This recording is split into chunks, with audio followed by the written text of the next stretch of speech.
Hindi napigilan ng Star for All Season na si Vilma Santos na panggigilan ang kanyang unang apo na si Baby Rosie. Ayon sa mga netizen, napakaganda raw ni Baby Rosie at kamukhang-kamukha ng kanyang lola. Napakomment din si Vice Ganda at sinabi ang ganito, "Two generations of beauty."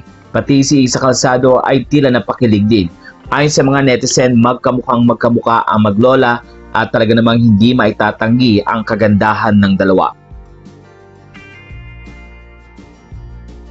Samantala, naging positibo din ang naging reaction ng mga netizen sa magandang ginawa ni Luis sa show na It's Your Lucky Day, na kung saan nga ay binigyan niya ng pagkakataong makapag-perform ang isa sa mga deaf or mute na audience ng nasabing show. Nilapitan ito ni Luis at ipinakita nga ni Luis ang kanyang talent pagdating sa sign language at kinausap niya ito.